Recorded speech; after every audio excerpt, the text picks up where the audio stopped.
Hola, yo soy Horacio Pérez y esto es Investigando la Investigación, un podcast donde investigamos cómo investigan los investigadores, tanto en la academia, industria, independientes.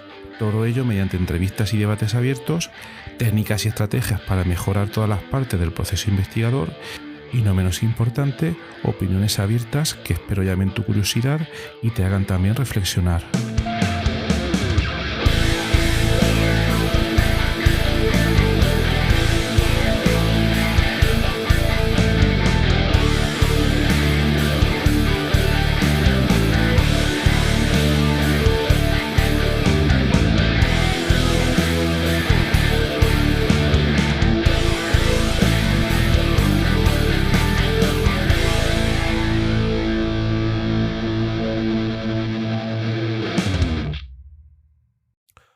Hola, hoy es martes 28 de junio de 2022.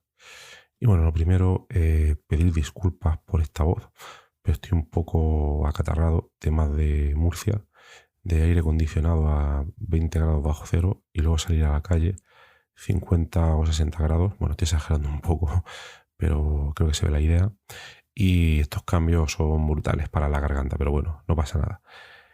Nos iremos mejorando poco a poco.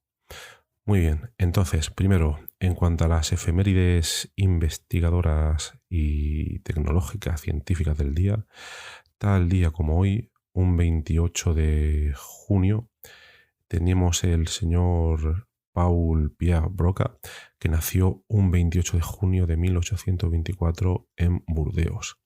Y este señor es el que descubrió la región del habla que reside en el cerebro. Después de estudiar diversos pacientes que habían muerto con afasia, que no es que morían por afasia, sino que tenían afasia y le examinó sus cerebros, pues al hacer una comparativa de pacientes que, digamos, no tenían ese problema con aquellos que tenían ciertas dificultades en las capacidades de tanto comunicarse como en el habla, pues entonces pudo compaginar algunos datos y con cierta precisión pudo determinar esa región del cerebro. Entonces, un homenaje para él y para todo el trabajo que realizó en aquellos días. Bien, pues en el episodio de hoy, el tema que vamos a tratar hoy, hemos comentado que el mes de junio iba a ser el tema de la bioinformática estructural, porque es el tema que desarrollamos en nuestro grupo de investigación. Pero hoy vamos a hacer un episodio un poco diferente en cuanto a que vamos a hablar de la bioinformática como un todo. Es decir, nos vamos a salir un poco de nuestra pequeña parcela de informática estructural y nos vamos a ir un poco más a las generalidades de la bioinformática y vamos a hablar un poco muy por encima, pero para poder tener hoy, que ese es el objetivo de este episodio, tener una visión a grandes rasgos de cuáles son las otras ramas de la bioinformática que también podemos tener en cuenta, aunque bueno, solamente por dar unas pinceladas. No son las que nos dedicamos nosotros, pero hay muchísimos otros grupos en el mundo que están en ello y por tanto siempre conviene bien tener una visión, no ya de la bioinformática, sino de todas las ramas que tenemos en la ciencia para poder ver, bueno, pues lo que están haciendo otro grupo de investigación y aunque nosotros no dispongamos de esas técnicas o métodos, pero darse cuenta de lo que se podría hacer pues en otros contextos y poder colaborar con otro grupo si lo necesitamos, pero claro, para poder hacerlo siempre necesitamos saber qué es lo que se puede hacer, aunque no sepamos cómo hacerlo, ¿no? Bueno, pues bien, antes de nada hay que tener en cuenta que la bioinformática es una disciplina o una multidisciplina, si lo queréis ver así, que está en constante evolución y en constante cambio, porque depende muchísimo tanto de todas las áreas de la biología como obviamente de la informática, y ambas están teniendo unos grandes cambios en los últimos años y entonces la clasificación que comentemos hoy, pues obviamente dentro de 5 años es muy posible que algunas ramas o áreas que vamos a mencionar pues se hayan dividido en otras subramas o hayan surgido algunas nuevas, etcétera, etcétera, porque es una disciplina en muy constante cambio. Y esto lo promociona o lo permite los grandes avances tanto metodológicos como técnicos que se producen en el día a día. Solo mencionar que aunque no lo hayamos dicho, hemos hablado de bioinformática como bio e informática, pero si nos tuviéramos que meter un poco más en detalle en todas las ramas que están un poco contribuyendo al desarrollo de la informática, pues podríamos hablar pues, de muchas otras, como por ejemplo la importancia que tiene la matemática aplicada, la estadística, la ciencia de la computación, la inteligencia artificial, las bases de datos, la ciencia de datos, la química, la bioquímica, la física, aunque no se nombra tanto, etcétera, etcétera, un gran etcétera. Y bueno, a mí también me gusta comentar que independientemente de todo esto, un aspecto que no se suele mencionar es que en ámbitos científicos de este tipo siempre tenemos dos modos de poder trabajar. Uno es cuando tenemos ciertos datos de origen biológico, por ello estamos en bioinformática, porque si fueran de origen químico, por hacer una analogía, estaríamos hablando de quimioinformática, ¿por qué no? Pero otro día le dedicaremos a un episodio. Y bueno, cuando tenemos esos datos, quizás necesitamos analizarlos para poder llegar a una conclusión. Y es ahí donde todas estas metodologías, técnicas, herramientas bioinformáticas nos pueden aportar pues muchísimo. Como por ejemplo los métodos de secuenciación. Tenemos unos datos en bruto que hemos obtenido mediante algún aparato y queremos ver si ahí tenemos, qué tipo de vida corresponde a esos datos, etcétera. Ahí tendríamos un análisis. Pero también nos podemos ir al otro lado contrario, en el cual nosotros hacemos una predicción. ¿Hay algún problema de interés o un área relevante? Y queremos ver, porque no se dispone de datos experimentales, para esa, por ejemplo, vamos a fijarnos en la predicción de estructura de proteínas, que ya lo hemos comentado en episodios anteriores, pues queremos realizar una predicción de esa estructura porque el resultado de esa predicción no va a ser útil en algún otro contexto. Entonces, simplemente mencionar que tenemos esas dos maneras de trabajar. Uno sería análisis de datos ya existentes para poder generar conclusiones, hipótesis, etc. Y otro sería pues predecir resultados o tendencias, etcétera, porque es muy difícil o digamos complicado obtener esos resultados de manera experimental directa, ¿vale? Bueno, pues una vez dicho eso, ya vamos a mencionar cuáles son a día de hoy. Hay muchas clasificaciones también, los campos principales que tendríamos en la bioinformática. En primer lugar, podríamos hablar del alineamiento de secuencias, también de la predicción de genes, el montaje del genoma, también podemos hablar de alineamiento estructural de proteínas, predicción de la estructura de proteínas y otras biomacromoléculas, ¿vale? No siempre van a ser proteínas porque hay muchas biomacromoléculas que nos pueden interesar. También nos puede interesar la predicción de la expresión génica, las interacciones proteína-proteína, con el papel clave que desempeñan en todos los seres vivos, y también el modelado de la evolución en los diferentes organismos. Bueno, vamos a empezar hablando muy brevemente, hoy solo quiero dar un pequeño repaso a todas estas áreas que hemos comentado y que vamos a comentar pues muy por encima. En primer lugar, lo que se denomina como análisis de secuencias sería utilizar diversas técnicas instrumentales o experimentales que nos permiten obtener información sobre secuencias de ADN de ciertos organismos. ¿Cuál es uno de los principales problemas aquí? Pues que nosotros podríamos haber obtenido información de secuencias, pero no sabemos a qué organismo pertenecen. Este es un caso clásico de aplicación. Entonces, aquí hoy en día es un problema, no es que esté resuelto del todo, pero que se considera que en muchos casos puede tener una solución relativamente barata debido a la gran cantidad de avances tecnológicos e informáticos que se han producido. Y esto puede suceder, nosotros tenemos un kit de detección que tiene cierta sensibilidad y que bueno, pues obtiene esos datos de secuencias de ADN, los ensambla de una manera determinada y luego los enfrenta a unas bases de datos que ya contienen la información sobre determinadas secuencias a qué organismos pueden pues pertenecer. Ya os digo, esta es una idea muy, muy genérica, muy principal, pero prefiero dar un primer repaso general y por completo a todas las técnicas. Obviamente esto se puede complicar muchísimo porque, en primer lugar, las técnicas instrumentales a veces no es que permitan obtener la cadena o una cadena de ADN muy larga, sino que suelen obtener trozos y luego todos esos trozos hay que juntarlos y el cómo juntarlos es pues uno de esos grandes problemas, ¿no? Luego también podemos tener una serie de errores al realizar esas medidas y esos errores deben ser corregidos, etcétera, etcétera. Por tanto, hay una gran cantidad de desafíos, pero muchos de ellos se han resuelto en los últimos años. Bien, una siguiente área que podríamos nombrar es el área de la evolución, o mejor dicho, de la biología evolutiva computacional, donde lo que se hace es estudiar el origen a lo largo del tiempo de las especies.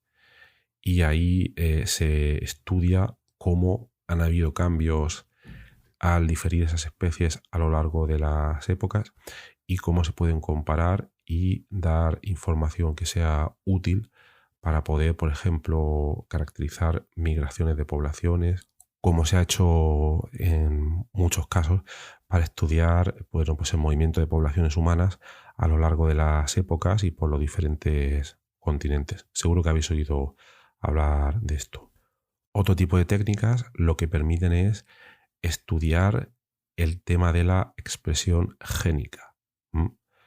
Todos sabréis, y si no lo sabéis lo comentamos pues brevemente, que algunos genes se manifiestan, otros digamos los podemos tener en una especie de estado latente, pero que luego ocurre un fenómeno que se llama regulación, a través del cual esos genes que digamos estaban dormidos, no es que se despierten, pero que permiten generar una serie de proteínas en algunos casos que antes pues, no generaban, y esto puede dar lugar a una serie de fenómenos que se desencadenen, que pueden dar, por ejemplo, lugar a cáncer u otro tipo de enfermedades. Entonces hay una gran parte de la bioinformática, aquí estamos hablando de temas bastante multidisciplinares, donde a través de análisis de secuencias, análisis de redes, análisis de una gran cantidad de técnicas, permiten determinar qué genes podrían estar causando una enfermedad y esos genes a qué proteínas podrían estar asociados para luego, por ejemplo, poder intervenir esa proteína, etcétera, etcétera. Mientras que las técnicas que hemos comentado anteriormente eran relativamente simples, que tampoco lo son, pero aquí hay que tirar de una gran cantidad de técnicas distintas para poder resolver estos problemas de impacto, como puede ser, por ejemplo, el cáncer y su expresión génica. Luego ya nos podemos ir a escalas, digamos, o mayores, o a procurar describir la biología de sistemas. Es decir, antes, por ejemplo, hemos hablado de las secuencias de ADN, tenemos ciertos problemas, etcétera, pero solo teníamos, entre comillas, esas secuencias de ADN que queríamos examinar, y las examinábamos o las estudiábamos como una entidad independiente. Pero la biología de sistemas lo que permite, o digamos lo que intenta, es describir comportamientos a mayor escala, como por ejemplo ciertos subsistemas que se desarrollan en una célula, como por ejemplo redes de metabolitos o cómo funciona el metabolismo, etcétera. Y aquí, para poder llevar a cabo este tipo de modelado, pues tenemos que tirar de un modelado bastante detallado y complejo, donde hablamos de una gran cantidad de diferentes moléculas, biomoléculas, especies que interaccionan todas entre sí. Aquí tenemos grandes problemas matemáticos de recursos de cómputo necesarios para poder llevar a cabo con éxito este tipo de modelado. Este tipo de modelado, como comentamos, es muy, muy costoso computacionalmente. Luego, por seguir, también podríamos tener el análisis de imagen de alto rendimiento, donde lo que se hace es procesar todo ese tipo de imágenes que pueden pertenecer a tejidos. Por ejemplo, podemos comparar tejidos que pueden o no pueden tener un tumor, y que al realizar esas imágenes de manera automática el método pueda detectar o no posibles problemas, etcétera. Desde mi punto de vista, yo no vería este problema tanto. Es cierto que es bioinformática, pero hay gente que no está tan de acuerdo como al incluir el análisis de imagen dentro de la bioinformática, lo ven más como una técnica más relacionada con la informática pura o con la inteligencia artificial. Pero bueno, yo creo que estos son siempre problemas de clasificación que hay que tomar con cuidado y que lo importante es que las aplicaciones funcionen y que al final permitan ayudar a detectar enfermedades de manera precoz para, por ejemplo, poder tomar medidas y poder solucionarlas en cuanto antes. Y bueno, quería mencionar una última, que sería otra rama, que sea la rama de ontologías e integración de datos. Esta rama es casi que más pura dentro de la informática, está más cerca de la informática que de la biología, y lo que nos permite es, o lo que intenta, mejor dicho, es modelar todos los datos de una manera muy, muy ordenada y muy limpia, todos los datos bioinformáticos que podamos tener de un problema. Imaginaos cuando hablábamos del modelado de sistemas biológicos, de sistemas complejos, hay dos maneras. Nosotros podemos tener una gran cantidad de datos, pero que estén totalmente desordenados, pero lo que hacen las ontologías es procurar etiquetar, por decirlo de algún modo, ordenar de la manera más eficiente posible todos estos datos para que luego, mediante sistemas automáticos de razonamiento, se puedan obtener relaciones inesperadas o que se puedan obtener nuevas conclusiones e informaciones que surjan de todos estos sistemas. Entonces, esto se hace por técnicas de procesamiento de lenguaje, por técnicas de lógica, etcétera, etcétera. Esto es un mundo en sí. La verdad que hace una década hubo un gran impulso de todo este tipo de técnicas, pero hoy en día parece que está todo esto un poco parado porque muchas veces es muy difícil ordenar todos estos datos. Actualmente se están recopilando grandes cantidades de datos y el poder ordenarlos y etiquetarlos, que muchas veces se debe hacer no de manera directa, no es que se haga a mano, pero supone un esfuerzo bastante grande. Entonces, bueno, todas esas serían un poco las principales áreas que podíamos tener dentro de la bioinformática. Si os fijáis, no he nombrado la bioinformática estructural porque ya lo hemos hecho en todos los episodios anteriores. Pero por resumir, hemos hablado del análisis de secuencias, hemos hablado de la evolución, de la biología evolutiva computacional, hemos hablado de la expresión génica y su regulación, hemos hablado de los sistemas complejos o el modelado de sistemas biológicos y, por último, del análisis de imagen de alto rendimiento.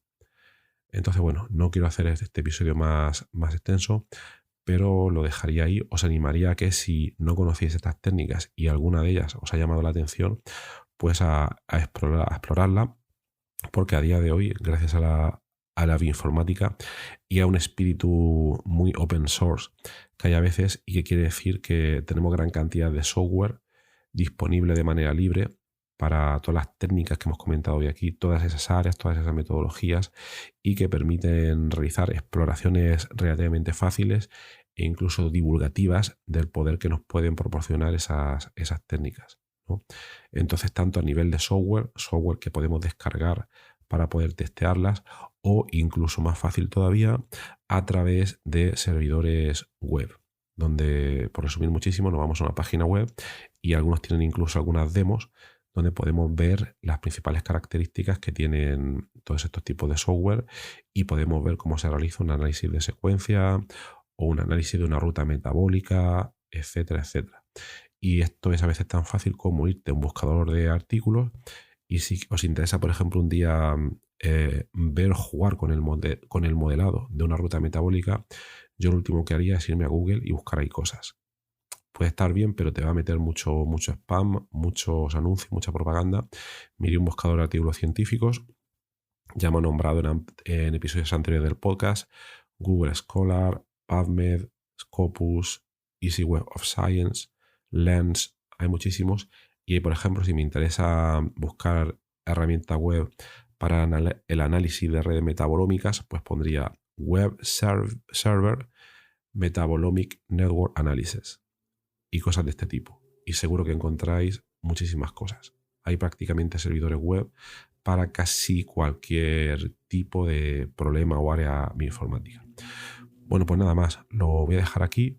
Espero que os haya sido interesante. Si queréis seguir la discusión lo podemos hacer en nuestra comunidad de Discord. Y nada más, que tengáis un maravilloso martes y hasta luego.